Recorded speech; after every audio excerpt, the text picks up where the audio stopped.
Good morning students. Hello everybody. Nirmal PG college की online classes में आप सभी का स्वागत है।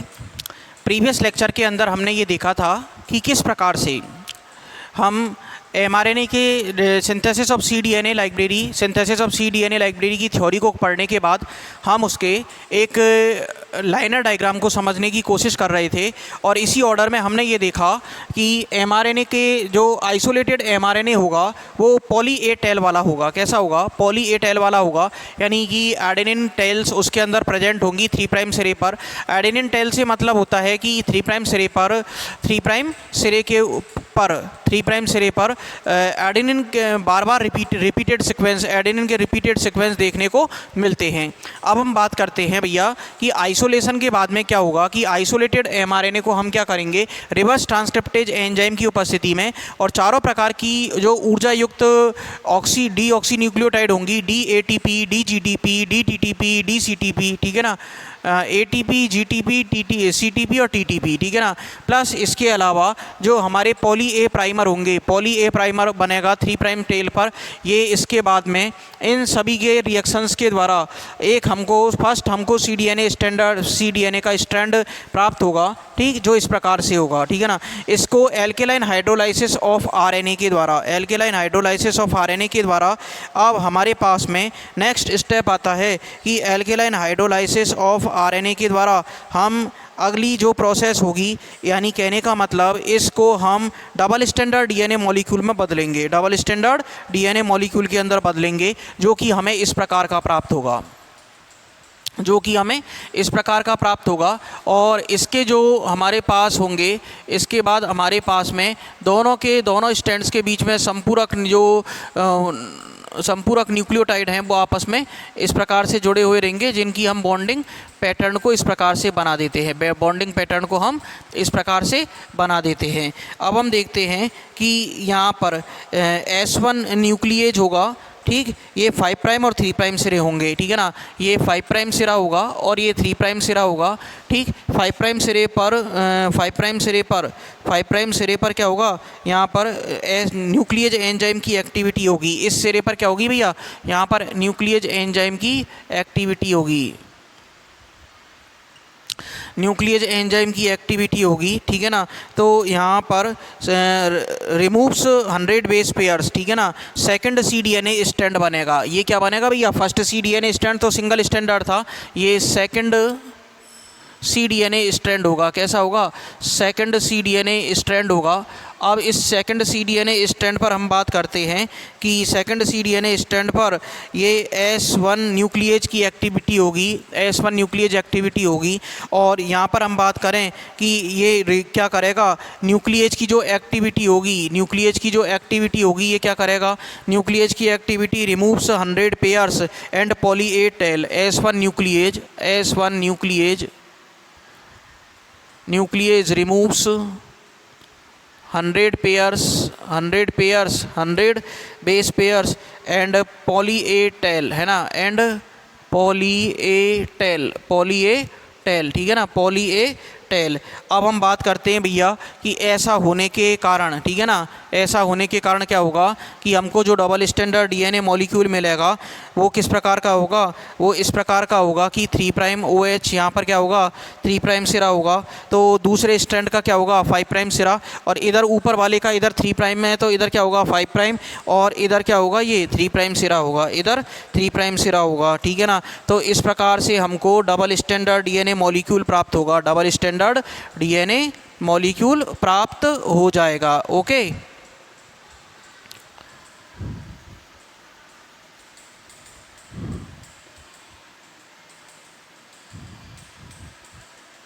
डबल स्टैंडर्ड cDNA प्राप्त हो जाएगा, ठीक है ना। यहाँ पर C और लगा देते हैं, डबल स्टैंडर्ड cDNA हमको प्राप्त हो जाएगा।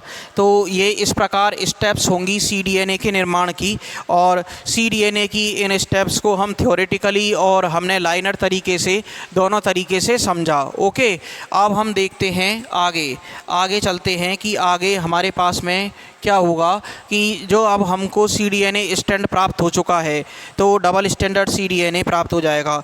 तो शेष बचे हुए cDNA के एकल सूत्र के 3 प्राइम सिरे पर दूसरे सूत्र का बनना प्रारंभ हो जाता है, ठीक है ना, दूसरे सूत्र का बनना प्रारंभ हो जाता है, ठीक है ना, दूसरे सूत्र का बनना प्रारंभ हो जाता है, जिससे एक hair pin loop like structure बनती है, जिससे एक hair pin loop like structure बनती है, जिससे एक hair pin loop like structure बनती है, जिससे एक hair pin loop like structure बनती है तथा नए न्यूक्लियोटाइडों का जमाव होने लगता है जो 5 प्राइम सिरे की तरफ बढ़ने लगते हैं, तथा नए न्यूक्लियोटाइडों का जमाव होने लगता है जो कि 5 प्राइम सिरे की तरफ बढ़ने लगते हैं। इससे cDNA के दूसरे स्ट्रैंड का निर्माण होता है। इससे क्या होगा भैया, cDNA का दूसरा स्ट्रैंड बनने लगेगा, cDNA का दूसरा स्ट्रैंड बनने लग जाएगा, cDNA का दूसरा स्ट्रैंड बनता है। यह क्रिया DNA पॉलीमरेज फर्स्ट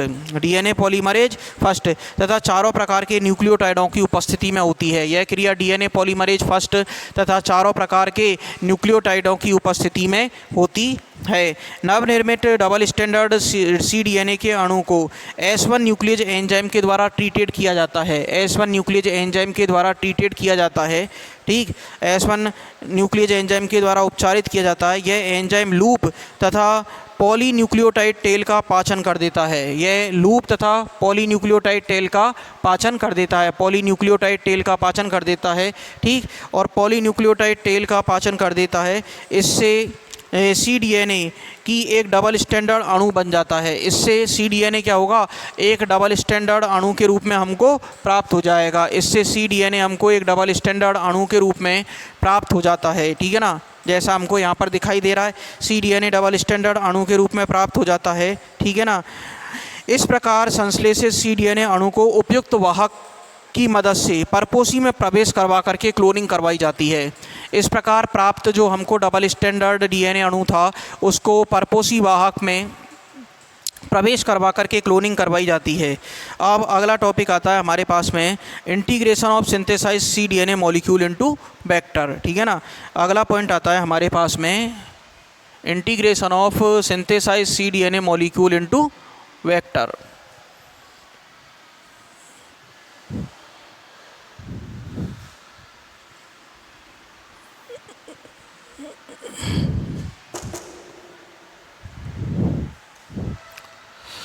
अगला पॉइंट आता है हमारे पास में तीसरा,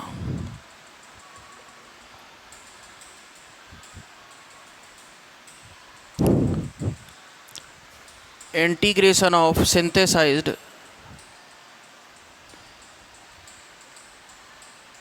cDNA मॉलिक्यूल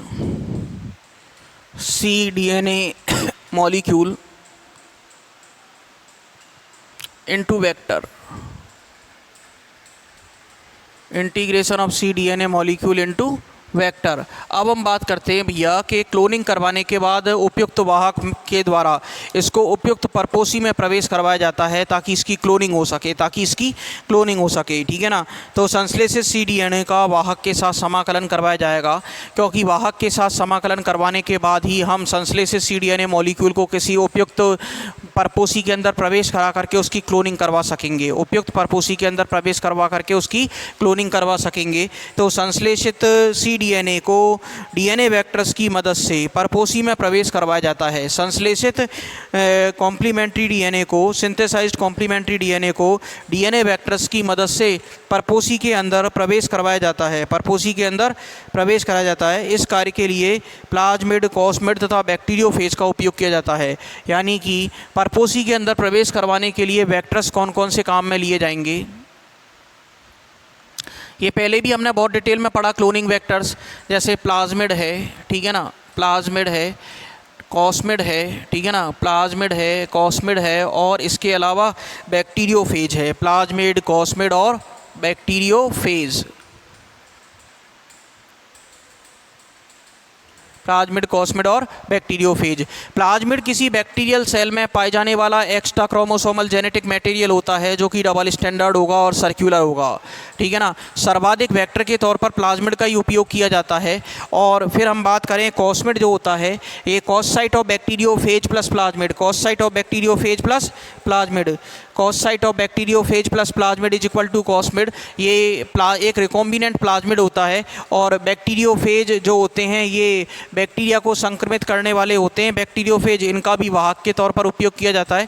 क्लोनिंग वेक्टर वाले टॉपिक में हमने इनको बहुत डिटेल में देखा था, क्लोनिंग वेक्टर वाले टॉपिक में हमने बहुत डिटेल में देखा था। तो इनके द्वारा संश्लेषित सीडीए कॉम्प्लीमेंट्री सीडीएनए को, सिंथेसाइज सीडीएनए को डीएनए वेक्टर्स की, इन वेक्टर्स की मदद से परपोसी में प्रवेश करवाया जाता है। एक बार डीएनए के परपोसी कोशिका में पहुंचने के पश्चात इसके जीनों की अभिव्यक्ति प्रारंभ हो जाती है, ठीक है ना। परपोसी कोशिका में जैसे ही ये जीन्स ट्रांसफ़र होंगे तो ये जीन अपने आप को एक्सप्रेस करने लगते हैं, ये जीन अपने आप को एक्सप्रेस करने लगते हैं, ठीक है ना। तो एक बार जब ये परपोसी कोशिका में पहुंच जाएंगे, परपोसी कोशिका में पहुंचने के बाद, इसको लिख देते हैं इस पॉइंट को, परपोसी कोशिका में पहुंचने के बाद, परपोसी कोशिका में पहुंचने के बाद, परपोसी कोशिका में पहुंचने के बाद, परपोसी कोशिका में पहुंचने के बाद, परपोसी कोशिका में पहुंचने के बाद इसके पश्चात जीनों की अभिव्यक्ति प्रारंभ हो जाती है। पहुंचने के बाद इसके पश्चात जीनों की अभिव्यक्ति प्रारंभ हो जाती है। जीनों की अभिव्यक्ति यानी एक्सप्रेशन ऑफ जीन्स स्टार्ट हो जाता है, जीनों की अभिव्यक्ति प्रारंभ हो जाती है, अभिव्यक्ति प्रारंभ हो जाती है, ठीक है ना। और इस प्रकार जीनों की अभिव्यक्ति प्रारंभ हो जाती है। इस प्रकार लाभदायक जीनों की क्लोनिंग करवाई जाती है, ठीक है ना। इस प्रकार लाभदायक जीनों की क्या होती है, यूज़फुल जीन्स की, लाभदायक यूज़फुल जीन्स की क्लोनिंग करवाई जाती है, क्लोनिंग करवाई जाती है, ओके, ठीक। लाभदायक जीन्स की क्लोनिंग करवाई जाती है, ठीक है ना। अब परपोसी कोशिका में जीन्स का एक्सप्रेशन जो होता है, अब हम जीन एक्सप्रेशन का जो ये टॉपिक था इसके बारे में हम पहले पढ़ चुके हैं, लेकिन एक बार हमको ये दोबारा रिकॉल करना होगा कि जीन्स एक्सप्रेशन क्या होता है। देखो, ठीक है ना। अब थोड़ा सा मैं जीन एक्सप्रेशन या जीनों की अभिव्यक्ति के बारे में आपको बता देता हूँ कि जीन एक्सप्रेशन का जो ये टॉपिक है, इस टॉपिक में सबसे पहले तो जीन एक्सप्रेशन का जो हमारा टॉपिक आता है, इस टॉपिक में हम क्या करते हैं, देखो डीएनए से डीएनए का बनना, रेप्लिकेशन, ठीक, डीएनए से एमआरएनए का बनना, ठीक, अनुलेखन, है ना, डीएनए से डीएनए का बनना, डीएनए से डीएनए का बनना, रेप्लिकेशन, ठीक है ना, डीएनए से एमआरएनए का बनना, ट्रांसक्रिप्शन, अनुलेखन, और एमआरएनए से प्रोटीन का बनना, एमआरएनए से प्रोटीन का बनना, ट्रांसलेशन, अनुवादन। 3 टॉपिक तो ये पढ़ते हैं। इसके अलावा हम ये देखते हैं कि जीन्स का एक्सप्रेशन कैसे होता है। तो जीन्स का एक्सप्रेशन समझने के लिए एक जैकब एंड मोनार्ड के द्वारा लैक्टोज ऑपेरॉन मॉडल प्रस्तुत किया गया था, जिसे हम लैक ऑपेरॉन मॉडल भी कहते हैं। और उसमें ये बताया गया था कि जो लैक्टोज शर्करा होती है वो ग्लूकोज प्लस गैलेक्टोज में टूटती है, और लैक्टोज शर्करा के विघटन को समझाया गया था कि प्रोकैरियोटिक जीवों में किस प्रकार से लैक्टोज का विघटन होता है। तो उन्होंने वहाँ पर ये बताया कि जो जीन्स होते हैं इनकी एक स्ट्रक्चरल, एक फंक्शनल यूनिट होती है जिसे उन्होंने नाम दिया ऑपेरॉन। उस तंत्र को क्या नाम दिया, ऑपेरॉन नाम दिया गया। क्या नाम दिया गया, ऑपेरॉन नाम दिया गया, ठीक, और ऑपेरॉन नाम दिया गया। और जैकब एंड मोनार्ड ने प्रोकैरियोट्स में जब जीन एक्सप्रेशन को समझाया तो लैक ऑपेरॉन मॉडल प्रस्तुत किया, लैक ऑपेरॉन मॉडल प्रस्तुत किया। और इसके द्वारा हम ये समझ सकते हैं कि प्रोकैरियोट्स में जीन एक्सप्रेशन का जो ये टॉपिक है ये तो हमारे बीएससी लेवल पर आ जाता है, ठीक है ना। प्रोकैरियोट्स में जो जीन एक्सप्रेशन का टॉपिक है ये तो बीएससी लेवल पर आ जाता है। और एमएससी लेवल पर यदि हम जाएंगे तो एमएससी में जाकर के हमारा ये नेक्स्ट टॉपिक आता है, कौन सा, यूकैरियोट्स में जीन एक्सप्रेशन, वो जीन बैटरी मॉडल के द्वारा समझाया जाता है, ठीक है ना, जीन बैटरी मॉडल के द्वारा समझाया जाता है। तो प्रोकैरियोट्स में जो जीन एक्सप्रेशन का टॉपिक है वो प्रोकैरियोट्स के अंदर जीन एक्सप्रेशन के टॉपिक को हम जीन बैटरी मॉडल के द्वारा पढ़ते हैं, जो कि ब्रिटल एंड डेविडसन के द्वारा दिया गया था। ये एमएससी में आता है। हमारे बीएससी लेवल तक प्रोकैरियोट्स में जीन एक्सप्रेशन को समझा जाता है। और प्रोकैरियोट्स में जो जीन एक्सप्रेशन की घटना है इसको सबसे पहले जैकब एंड मोनार्ड ने, जैकब एंड मोनार्ड ये 2 साइंटिस्ट थे। तो जैकब एंड मोनार्ड ने इस इस घटना को, प्रोकैरियोट्स में जीन एक्सप्रेशन की घटना को समझाया और उन्होंने ये बताया कि किस प्रकार से लैक्टोज ग्लूकोज तथा गैलेक्टोज में विघटित होती है। और ग्लूकोज तथा पहले ये समझा जाता था कि जीन्स एक अविभाजित इकाई है, लेकिन बाद में ये साबित किया गया इस ओपेरोन तंत्र के द्वारा कि जीन अविभाजित इकाई नहीं होती है, जीन विभाजनशील इकाई होती है और उसमें कई प्रकार के जीन्स पाए जाते हैं। जैसे हम बात करते हैं कि रेकॉन, ठीक है ना, जीन का एक खंड होता है रेकॉन, यानी रिकॉम्बिनेशन के लिए जो रेस्पॉन्सिबल हो वो क्या कहलाएगा, रेकॉन, ठीक है ना। फिर हम बात करते हैं एक खंड आता है हमारे पास में म्यूटॉन, जिस खंड में कौन सी घटना हो, म्यूटेशन की घटना हो, ये म्यूटॉन कहलाएगा। तो रेकॉन, म्यूटॉन, तो इस प्रकार से जब ओपेरोन तंत्र दिया गया प्रोकैरियोट्स में जीन एक्सप्रेशन की घटना को समझाने के लिए, तो ओपेरोन तंत्र में ये बताया गया कि यहाँ पर हमारा जो जीन खंड होता है जिसको हम नाम देते हैं ओपेरोन, इसमें रेगुलेटर, फिर गैप, फिर प्रमोटर, ऑपरेटर और स्ट्रक्चरल जीन दिए गए 3, जेड, वाई और ए। तो इसमें रेगुलेटर, प्रमोटर, ऑपरेटर और स्ट्रक्चरल जीन जेड, वाई, ए की एक्टिविटी को समझाया गया कि जीन कब एक्टिवली ऑफ होते हैं और जीन्स कब एक्टिवली ऑन होते हैं। इस घटना को ओपेरोन तंत्र के द्वारा प्रोकैरियोट्स में जीन एक्सप्रेशन को समझाया गया। फर्दर क्लासेज में जब आप एमएससी में जाओगे तो आपको एमएससी में यूकैरियोट्स के अंदर जीन एक्सप्रेशन की घटना समझने के लिए मिलेगी। बीएससी लेवल तक केवल हमारे प्रोकैरियोट्स में जीन एक्सप्रेशन आता है। ये बहुत कॉम्प्लेक्स टॉपिक है, टफेस्ट टॉपिकों में इसकी गणना होती है। तो यदि आप जाओगे तो एमएससी लेवल पर जाकर आपको ये पढ़ने को मिल सकता है कि यूकैरियोट्स में जीन एक्सप्रेशन कैसे होता है, यानी यूकैरियोटिक जीवों में जीन अपने आप को किस प्रकार से एक्सप्रेस करते हैं, किस प्रकार से अभिव्यक्त करते हैं, यानी उनके द्वारा बनने वाले जो तंत्र हैं वो किस प्रकार से ऑफ होंगे, कब ऑन होंगे, ठीक है ना। जीन्स की एक्टिविटी को किस प्रकार से समझाया जाएगा यूकैरियोट्स के अंदर, इस चीज़ को हम एमएससी में पढ़ेंगे। और एमएससी में जब हम पढ़ेंगे तो उसको नाम दिया जाता है यूकैरियोट्स में जीन एक्सप्रेशन की घटना को समझने के लिए जीन एक्सप्रेशन इन यूकैरियोट्स, जो ब्रिटल एंड डेविडसन के द्वारा जीन बैटरी मॉडल दिया गया। लेकिन हमको क्या कौन सा याद रखना है, प्रोकैरियोट्स में दिया गया जीन एक्सप्रेशन का मॉडल जैकब एंड मोनार्ड के द्वारा प्रस्तुत किया गया lac operon model, lac operon model lactose शर्करा के विघटन को समझाने के लिए दिया गया। अब हम बात करते हैं कि integration of synthesize cDNA molecule, ठीक है ना, इनटू वेक्टर्स, ठीक है ना। तो जीनों की अभिव्यक्ति प्रारंभ हो जाती है और इस प्रकार हम लाभदायक जीनों की क्लोनिंग करवाते हैं, इस प्रकार हम लाभदायक जीनों की क्लोनिंग करवाते हैं।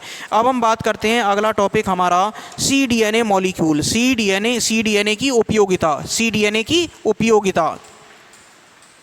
कि भैया हमने इतना टफेस्ट टॉपिक पढ़ा तो इम्पोर्टेंस तो पढ़ें कम से कम इसकी, कि इम्पोर्टेंस क्या होगी, cDNA की उपयोगिता, cDNA की उपयोगिता, ठीक है ना।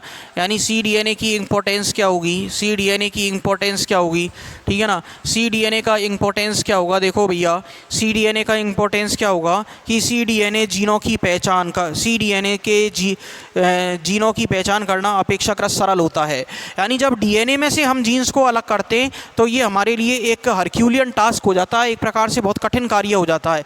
लेकिन हम क्या, यदि कॉम्प्लीमेंट्री डीएनए तैयार कर लें तो कॉम्प्लीमेंट्री डीएनए के द्वारा हम आराम से हम अपने वांछित जीन खंडों को अलग कर सकते हैं। कॉम्प्लीमेंट्री डीएनए के द्वारा हम आराम से अपने वांछित जीन खंडों को अलग कर सकते हैं। तो cDNA के जीनों की पहचान करना अपेक्षाकृत सरल होता है क्योंकि ये mRNA की तुलना में छोटे होते हैं, तो अगला पहला पॉइंट आता है इसमें cDNA की जीनों की पहचान करना अपेक्षाकृत सरल होता है। cDNA के जीनों की पहचान करना, cDNA के जीनों की पहचान करना अपेक्षाकृत सरल होता है,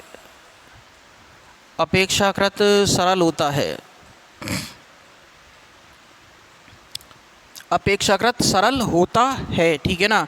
ठीक, अब हम बात करते हैं भैया कि ट्रांसक्रिप्शन के दौरान यूकैरियोटिक mRNA में इंट्रॉन्स पाए जाते हैं, ठीक है ना, अपेक्षाकृत सरल होते हैं क्योंकि ये mRNA की तुलना में छोटे होते हैं,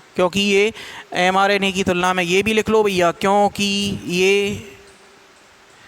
ये mRNA की तुलना में छोटे होते हैं, mRNA की तुलना में छोटे होते हैं। एमआरएनए की तुलना में छोटे होते हैं। अब हम बात करते हैं भैया कि ट्रांसक्रिप्शन के दौरान यूकैरियोटिक एमआरएनए में इंट्रॉन्स पाए जाते हैं, जबकि प्रोकैरियोटिक एमआरएनए में इनका अभाव होता है। प्रोकैरियोटिक एमआरएनए में इनका अभाव होता है। जीन एक्सप्रेशन के लिए यूकैरियोटिक एमआरएनए से इंट्रॉन्स, यानी कहने का मतलब नॉन कोडिंग रीजन्स को हटाना आवश्यक होता है, ठीक है ना। जीन एक्सप्रेशन के लिए यूकैरियोटिक एमआरएनए से इंट्रॉन्स या नॉन कोडिंग रीजन्स को हटाना आवश्यक होता है। इस व्यवस्था के लिए eukaryotic gene interferon blood clotting factors 8 की क्लोनिंग की गई है। देखो क्या होता है कि हमारे अंदर क्या होगा भैया, हमारे अंदर देखो यूकैरियोटिक जीवों में जब जीन एक्सप्रेशन होता है तो यूकैरियोटिक जो एमआरएनए बनता है, यानी डीएनए से क्या बनेगा भैया, डीएनए से हमारे क्या बनेगा, कोशिकाओं में एमआरएनए बनेगा। तो इस एमआरएनए में 2 रीजन्स पाए जाते हैं, और वो 2 रीजन्स कैसे होते हैं मैं आपको एक बार यहाँ पर बता देता हूँ। देखो इस टाइप से देखने को मिलेंगे, ठीक है ना, इस टाइप से देखने को मिलेंगे। अब यहाँ पर ये जो इस टाइप से जो हमको ये रीजन्स मिलते हैं एमआरएनए के अंदर, तो इस एमआरएनए में क्या होता है कि इस एमआरएनए में 2 रीजन्स होते हैं। एक तो होता है भैया हमारे पास में एक्सॉन और एक होता है इंट्रॉन्स। एक तो होते हैं एक्सॉन्स और एक होते हैं हमारे पास में इंट्रॉन्स, ठीक है ना। तो ये एक्सॉन्स रीजन्स होते हैं, ठीक है ना, एक्सॉन रीजन्स होते हैं, ठीक है ना, एक्सॉन रीजन्स होते हैं। ये तो कैसे होते हैं भैया, कोडिंग रीजन कैसे होते हैं, कोडिंग रीजन। और ये बीच वाले कैसे होते हैं भैया, ठीक नहीं, ये गलत हो गया भैया। ये कैसे होते हैं भैया, ये इंट्रॉन्स होते हैं, और ये नॉन कोडिंग रीजन्स होते हैं। कैसे होते हैं भैया, ये इंट्रॉन्स होते हैं, ठीक है ना, इंट्रॉन्स। और इन्हीं को हम क्या कहते हैं भैया, नॉन कोडिंग रीजन्स। अब ये काम के नहीं है भैया नॉन कोडिंग रीजन्स, तो इनको क्या किया जाएगा, काट के अलग किया जाएगा। और ये वाला जो रीजन है इसको मैं ऊपर की तरफ ही दिखा रहा हूँ। ये वाले इंट्रॉन्स रीजन्स के बीच में क्या होंगे भैया, एक्सॉन्स रीजन्स होंगे, ठीक है ना, एक्सॉन्स रीजन्स होंगे। और एक्सॉन रीजन्स होंगे, ये एक्सॉन्स जो रीजन्स होंगे ये कोडिंग रीजन्स होंगे। कैसे होंगे, कोडिंग रीजन्स होंगे, ठीक है ना। अब इनको क्या करना है, इंट्रॉन्स रीजन्स को काट करके अलग किया जाएगा। तो स्प्लाइसियोसोम एंजाइम्स की एक्टिविटी के द्वारा स्प्लाइसिंग की क्रिया की जाती है, जिसको सबसे पहले एक स्नरिप नामक एक नर्स थी जिसके द्वारा डिस्कवर किया गया था, ठीक है ना। और स्प्लाइसियोसोम एंजाइम्स के द्वारा इनको क्या कर दिया जाएगा भैया, इस प्रकार से ये काट करके अलग हटा दिया जाएगा, ठीक है ना, इस प्रकार से काट करके अलग हटा दिया जाएगा।